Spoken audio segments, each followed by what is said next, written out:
Here's the template for this 7-inch by 5-inch folio, and I've mapped it out on a piece of my clown cardstock. This is 12 inches by 12 inches, and I've set it up here on the scoreboard to make it easier for you to follow. And you can see that you kind of off place it. It's a little bit to the left, and that's so you can get a flap on this side that's 1.5 inches, another flap over here on the right, which is 4.5 inches, and then 2-inch flaps on the top and on the bottom. So the scoring goes like this. This is the vertical scores. The vertical scores are at 1.5, 2 inches, 7 inches, and 7.5 inches. So you put it on your scoreboard, and the first one would be at 1.5 all the way down to the bottom, then 2 all the way down to the bottom, then you come over to 7, score all the way down to the bottom, and then 7.5, and you score all the way down to the bottom. So that gives you your 4 score lines. So I'll leave it right like that in case you want to take a quick screenshot.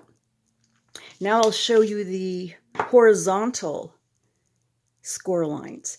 Just turn the sheet of 12 by 12 to the left or counterclockwise one time.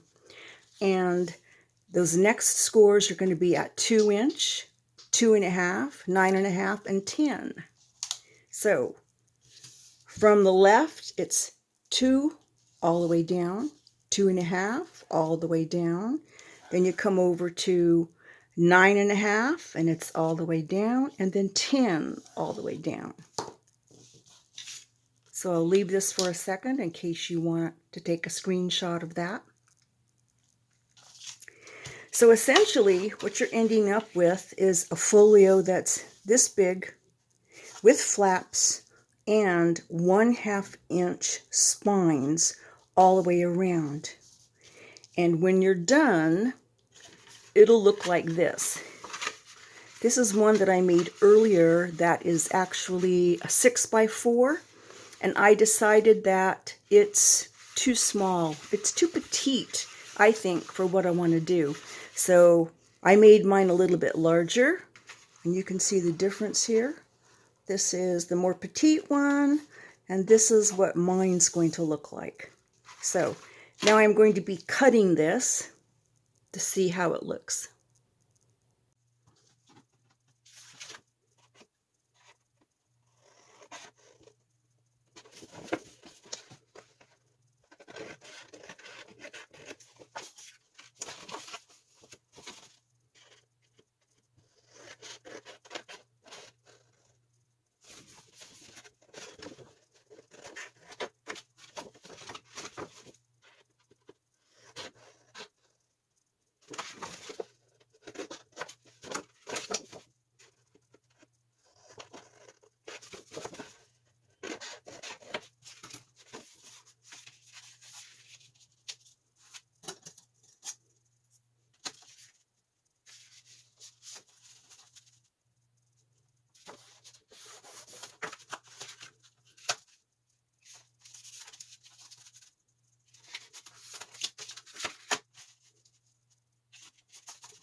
So I transferred my measurements and my score lines onto my 12 by 12 inch Tim Holtz cardstock. I have a lot of it, so I had a hard time selecting which one I was going to use, but I ended up with this one because it's got some of the golden colors, and you can see some blue and red in here. And even though this floral might suggest feminine, you have to remember that my dad loved being in his garden when he could be. It was one of the few things he was still able to do during the end, was take his cane and go downstairs and just, sit amongst those trees. And a lot of the vintage photos that I've found to use in this remembrance have the greens and the blues and the reds in them. So I think I'm going to use this as the inside, this is the outside. And so I'm about to ink up all the edges with my vintage photo. And I won't make you watch me do that. And I'll rough up the edges a little bit too. So what I did while you were sleeping is stitch around the edges with some brown thread. I kind of like that look. I'm going to do some stitching on this folio. And then I want to have like a little booklet in this section. I'm not sure if I'm going to glue it down or it'll just be something that's floating. But I found this piece, so I'm going to cut it down. And then I'm going to be attaching it. I'll probably stitch around it. So that's what you'll see me doing. I'm going to be cutting this to size. And I think that we want it to be, let's see, I might be folding it over. So the first measurement we have to do is to get it no bigger than 7 inches tall. Right? So that would be right here. Just a little bit shy of 7 inches. Do I want that part cut off? No, I want this part cut off. Because I saw a snag there or something. So we want it to be no deeper than 7 inches. So let's cut that first of all. So that's how this will fit. So it's going to fit right in there. And now I have to figure out how I want it to fold and be sewn. So I'll be right back. So I'm back. And what I did was cut this to a height of 7 inches. And this is, by the way, 12 inches wide. So I did a fold here at 5 inches because that's the width of this center panel. And then I decided to fold this back. So I think how it's going to go down is like this. We'll use this panel to glue down. Put some glue here, here, and here, and glue it down right like that. And then when it's here, we have it opening up like this, with a pocket. We have real estate to decorate here, real estate to decorate here when you first open up the folio, and then you have all of this real estate. We could do some fun things. I think that's how I'm going to do it. I might change my mind before I get it glued down, but that's the direction I'm going in. So I haven't glued anything down yet. I found that it's just too much of a commitment until I'm really sure. In the meantime, I found this cool envelope, and I love these craft envelopes. I usually use them just to mail things, mail gifts in, but it's too big. So what I did was fold it in half, and I figure I'll use it like this, right? That way I'll have 2 pockets, a pocket here, a pocket here. I can embellish. I cut the flap in half right in the center.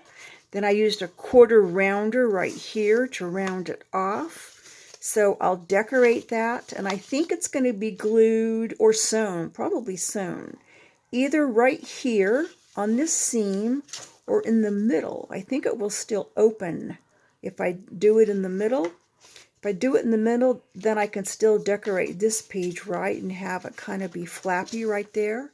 As you can tell, I'm just winging this. You know, that's the fun part, is to try different things and see what you come up with. So I want to make a little die cut, and I'm using this. It's by Elizabeth Craft Design. She has a bunch in this assortment. Excuse me. She has a really jumbo one. That's not going to work for what I'm doing, but I like the size of this one. So I always have to follow my little instructions because I so rarely do this. So building it backwards, it's the A plate on the bottom, the rubber embossing mat next, even though we're not embossing anything. That never makes sense to me. Then a B plate, we can do that. I'm going to put it like this. Then the die. Oh, do I want the die down? No, I want the die up because the fabric, the material is not on yet. Next is the material. Let's use this. I cut a piece to size. And then last is the B plate again. So now we have our sandwich. So let's see if we can get this sandwich to fit in the mouth of the cuddle bug. And we'll turn it. You can tell I don't do this very often. Come on. There we go. All right, it's feeding in. And sometimes for measure, you can feed it back out just to make sure that it cut. All right, so now let's, oh look, it looks like something got cut out. Isn't that cool? Ha ha! Just what I wanted, baby.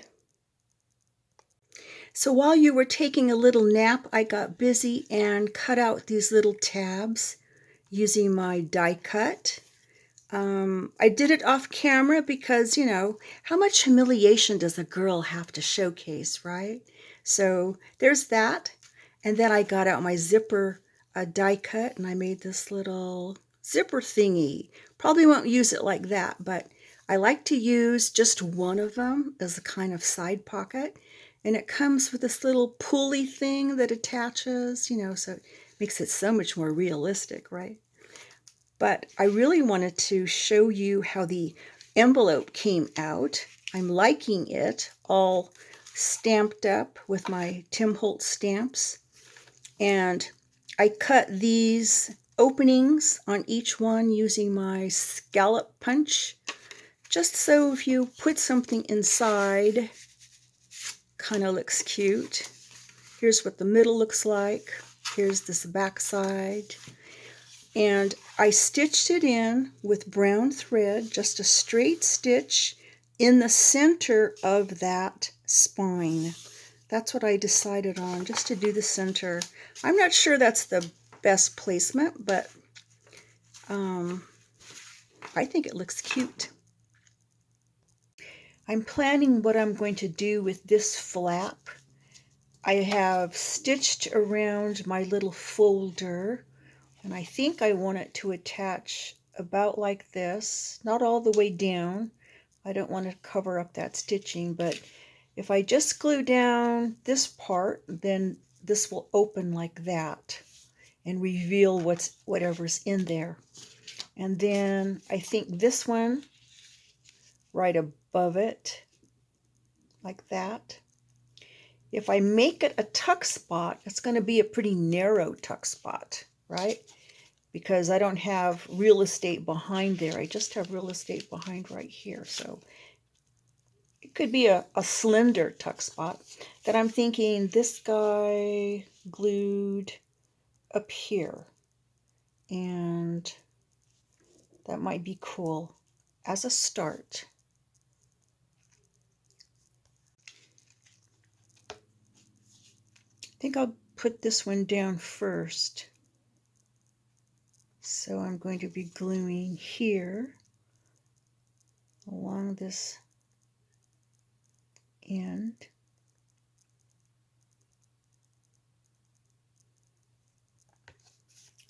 And along the bottom. Right like that. And I've already marked a little spot right up here, so I won't go any further. Won't go any higher than that. Yeah, there we go, right there. Try to get it level and press it down.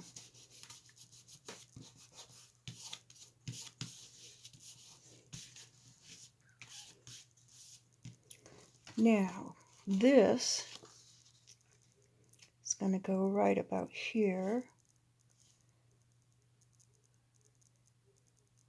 Since it's not going to be a tuck spot, I don't have to worry about that glue. I'm going to do it like, what, about halfway? Just like less than halfway. Let's just do that. And then right along here.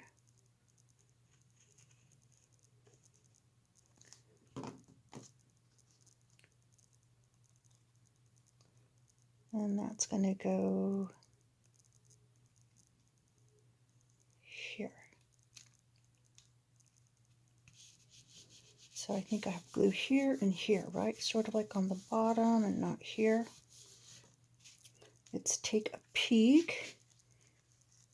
Yeah, I just have glue here and here. I might glue right here later, but for now, I'm just doing that here. Can always change that. And then this little guy needs to just maybe slip slightly under right here. So for now, let's just do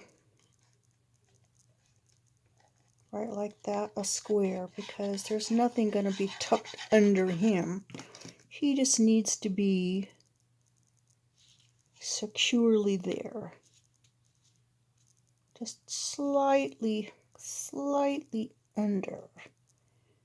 And just get him level. Press it down.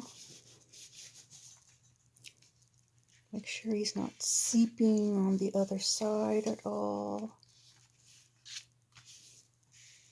Okay. Cool. I'm starting to embellish some of the pages of this booklet, which I think is going to be a la carte instead of glued down. And the reason why I don't film a lot of this is because some of this is just so simple. It's just, glue a piece of digital here and then glue that zipper pocket that I showed you earlier into place and attach the little zipper thingy, creating kind of a fun pocket. And these tags are easy. You're just, you're cutting out a rectangle of paper and then using a punch to get this fun effect. Then using what is that punch? It's the scallop punch, like to get this kind of fun thing. And we've all put these little thingies in the holes. Use some stitching attached to brad. So it's not earth-shattering. So that's why I don't share a lot of that, because I think it's pretty easy. So I don't want this 47 here, which is the year they got married, to be by itself. So now I'm looking through my Tim Holtz stash to find something that might be appropriate. So admit one. So right after the marriage, they went to the movies, maybe. Here's another admit one. They went shopping. Purchaser's receipt. 13. They decided it was the worst thing they ever did. No. Gasoline and oil. They filled up the car. Did they have a car? No, I don't know. They went to the circus. I don't know. Did Mom and Dad like the circus? I don't know. I don't know. Oh, he promised that they would see the world. I don't know. He saw the world. I don't know if she was going to see the world. Oh, they went someplace in a limousine. Maybe. More likely, they went someplace in a bus. Because I'm not sure they had a car yet. They checked into a hotel. Nah, we don't want to put that. They checked into a different hotel. I don't really like the oranges that go with that. Oh. I'll just keep searching. I want to make some doors as a kind of a little feature on one of the pages. And you know, my base is 7 by 5. So I cut this piece of Backdrops cardstock to a little bit more than 5 inches across. I think deep is what, 6? That's how it comes in the paper pack. So the only cut I had to make was to chop some off. And I'm going to use this as the top of the doors. So the doors will kind of look like this, and then I'll cut them down the center.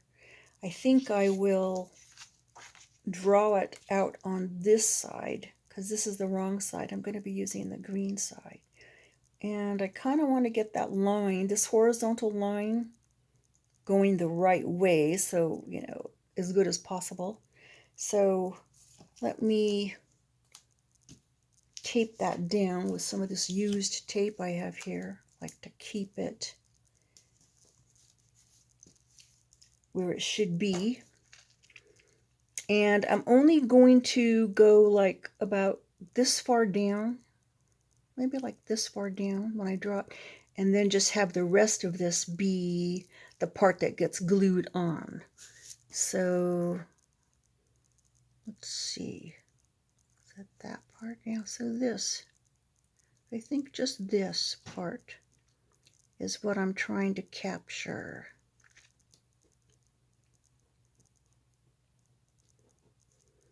Probably be better on a mat because this table has a lot of texture to it, and that's making it a little bit harder to trace. So am I going like that, or am I going one more? Let's go one more. Did we go one more like that? Yeah, I think like that. All right, so now I have that. Then the rest of this is going to be horizontal situation. Let's see here. So like this and like this. All right, so let's cut this out. So now it's cut, and it's not perfectly centered. This design's not perfectly centered on this piece of paper because I didn't measure. And I find that when I measure, it still can be off because measuring's not my strong point. I'm more of a fly by the seat of my pants kind of gal. And so I use the sanding blocks to take off any little points that resulted in my scissors not working to perfection and my tracing not working to perfection, just to make it a little bit more aesthetically pleasing.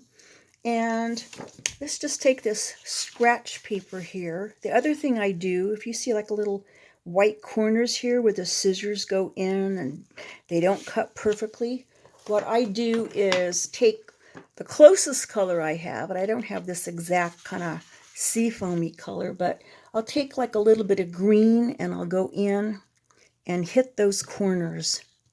Just those little places, those little indentations that look kind of white. And that is, like I said, it's from the scissor kind of gouging right there. And I find that helps.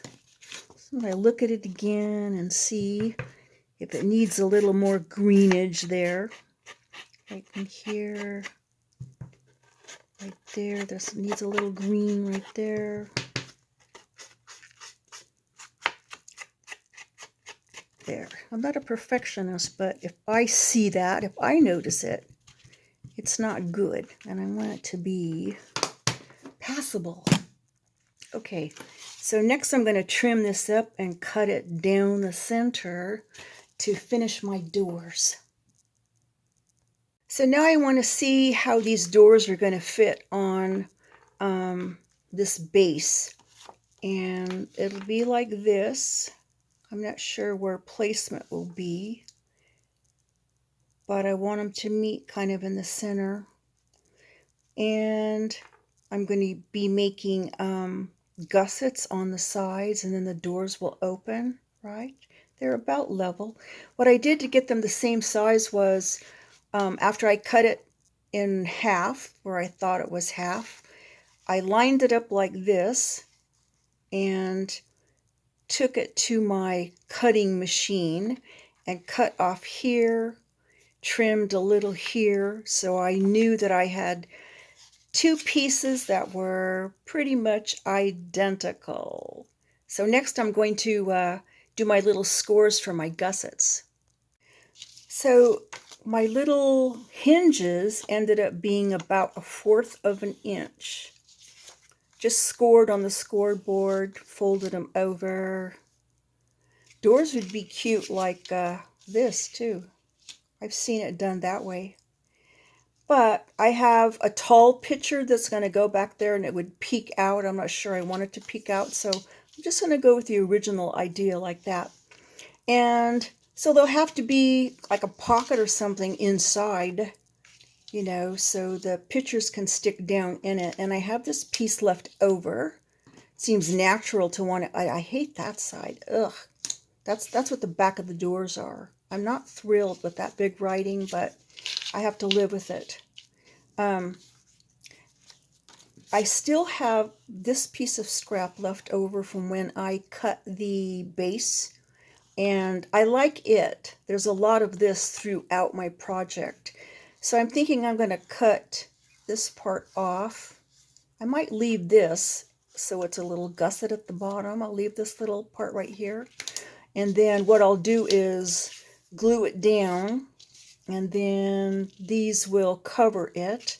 I'll probably glue it like this inside on this side of the flap rather than that side, because putting it here gives more room underneath.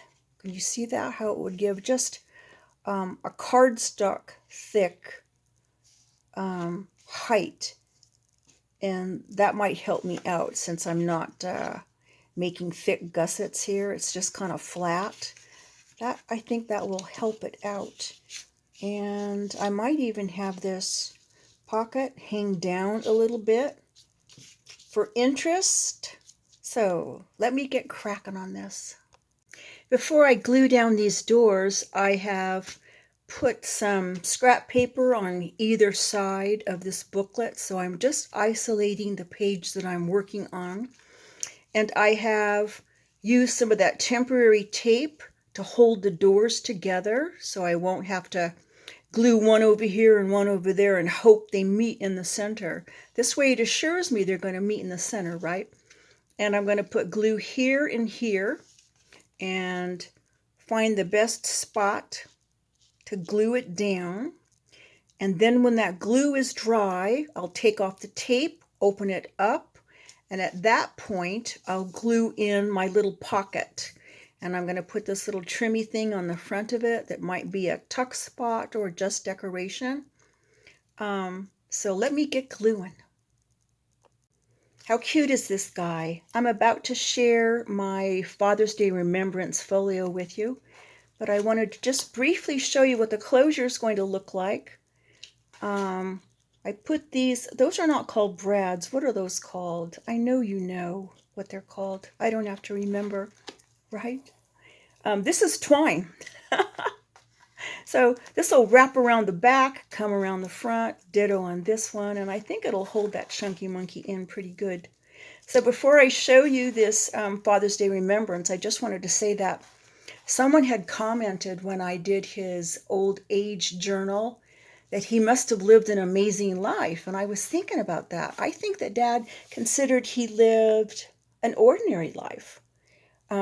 He was in World War II, and he met my mom at a USO dance, got married, had 5 kids, went to work for the United States Post Office, worked really hard. He started out as a mail sorter, and then he ended up as the postmaster of the San Diego Post Office. And he didn't have any hobbies that I remember. He didn't have a desire to travel the world, but he loved to fix things. He liked home improvement, car repairs. He did it all. So he was the consummate family man. And when I retired, he would phone me sometimes and we would talk for 1 or 2 hours. We finally had something in common, which was old age, and we'd talk about recipes and food ingredients and, medicinal woes, you name it. Nothing was off limits, including his love life. Dad rediscovered dancing after my mom passed away, and he had a couple of lady friends, and he would show up looking dapper and have his walker and have some vertigo going on. But even with that, Dad still had game. So let me plunge into this. So right here you can see there is a policy closure right on the front, and that's holding this booklet in. So let's undo this for you so you can have a better look at that. I decided to leave it a la carte because, we have this to hold it in, so why not? And wanted to show you, I did some cute pockets on each end, and they have tags inside of them. So let me move this over so I can get into this chunky monkey. This front section has mostly family photos. There's a little tag I made of Dad. This is of him. Am I in frame? Standing next to a tractor, most likely on the farm in Cedar Bluff. Let me take this little clip off and show you that this flips down. And inside there's a picture of Dad, his brother, and his father. So that just slots right in here. Back here is another pocket, and I've put another family photo in there. That's the lineup. His brother, his sister, mom, and dad. Then here's a little pocket right here that I decided to stick like a little ticket in. So turn this page and we can see there's a stitched pocket here. It's kind of a double pocket. This pocket's not being used, but this one is. One of my favorite pictures of Dad. Isn't that fun? And then on this side, this is a tuck spot. It's a huge tuck spot. It's stitched on this side and this side. And this is one of those paper doll collages where you take a picture of a relative, or, you buy a picture of a found relative and then use a lot of embellishments and make it really cool. I like the way that came out. And I stuck a couple of photos back here. My photos are backed with tea-stained paper. And this one's of Dad during COVID. You can see his mask. And here he is about to go to looks like a Western-themed dance with one of his lady friends. Sometimes I turn these on the back side because it just looks calmer, I think. There's not too many colors fighting. So now this next portion is kind of the romance area. I showed you this tag of Mom and Dad in the tutorial, and I finally found some appropriate sentiments in the Tim Holtz Halloween collection of all places. This says, her trustful eyes looking straight into his. You can see how that might be, kind of scary. And a sensitive soul. And then here's the set of doors that I showed you in the tutorial. It says true love. I punched that out with my label maker. Then the doors open like this. Here's a fun picture of Mom and Dad messing around while they're hanging clothes on the line. Remember, clothes on the line? Added this card just because it's red. I wanted to add some red in there. It's a picture of Mom. It looks like she's all dressed up wearing high heels and gloves. How fun is that? And this last section of the booklet is a nod to my dad's postal career. This is actually a My Porch Prints digital, but I've dressed it up with some Tim Holtz papers so that it blends with the general theme. And then when we open this up, there is another Tim Holtz stencil. Actually, that's some real estate to add something. I might come back and do that. Then on this side is kind of a zigzag pocket that I created out of vellum. Don't even remember how I did it, but it'll hold 4 different things. And I just took wedges of paper and put them together until something came out pleasing, and then glued it down. Here's Dad in the garden, one of his favorite places to be. Let's slot this back in here. And with his favorite son, actually his only son. How fun is that? So now I'll show you the envelope feature. This was one envelope I showed you in the tutorial that I just folded in half and sewed in. And I made a closure such that this flap gets held down. Sorry for my hands, you can't see a thing, can you? So it fits under there, and then back here, ditto, the same thing, right? So let me show you this wonderful tag of Dad in his uniform. This is a fun artifact. This was sent to me by the McFaddens back in West Point. They ran across it recently, and this is the communication the Navy sent to my grandparents when he had arrived. And it says he's in training, and it says when the visiting hours are, Sundays only, no children allowed, come early. Isn't that a fun artifact? That's just too fun. So let me close this just for saving time. And I'll show you this back portion. This is another fun artifact. No, this one's not real. This one's just a copy. And it's a communication to the members of his destroyer, which was the USS Sierra AD-18. And this was issued August 15th, 1945, and it says, all hands of the United States Navy, Marine Corps, Coast Guard, and Navy may take satisfaction in the conclusion of the war against Japan. And then it says some other things, but I won't go into that. I'll just slot it right back in here and show you the middle part. So this is a fun feature here that I made. It's supposed to be a phone booth photo, and My Porch Prints has this freebie on their Facebook page. You can download it. So that's what I did. Put miniature sizes of Dad's photo there to get that effect. And then here is the text of one of the letters that he wrote to his sister in October of 1945. It says something like, I guess it's about time I was answering your letter. I had a very busy Sunday rolling clothes and washing. And then it closes, tell Daddy hello for me and to write me soon. I will close for now. Time for chow. Love, Kenneth. Isn't that sweet? My sister recently sent me about 50 of his letters that he wrote when he was in the service.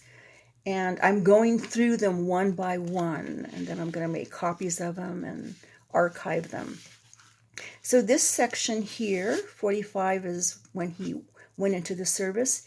It shows his destroyer. This is the destroyer that he lived on. It was a destroyer tender, which means even though it had a gun mask and it could protect itself, their function was to support other destroyers, like repair any damage that was done. This picture was taken at the dock in China. Dad actually docked right there and was on that ship when that picture was taken. And isn't this adorable? This is like all hands on deck, right in front of his ship, the USS Sierra. I used a magnifying glass and looked up close, and his picture's not there, but I'm not surprised because this is the deck crew, and Dad worked in the postal area. He was probably a good man to know if you wanted to get a letter from home. So this last section, see there's more references here to his life at the post office. This is Tim Holtz paper. We open up this flap and we see another collage that I made using one of his photos, and I added like garden elements and some butterfly wings, and then there's some pictures stuck here on their back. These are ones of him later in life, and you know, pictures are kind of personal, but I don't mind sharing a little bit of that. I don't have a problem with it. So I think I showed you everything. Am I done? Did you like it? Thanks for letting me share.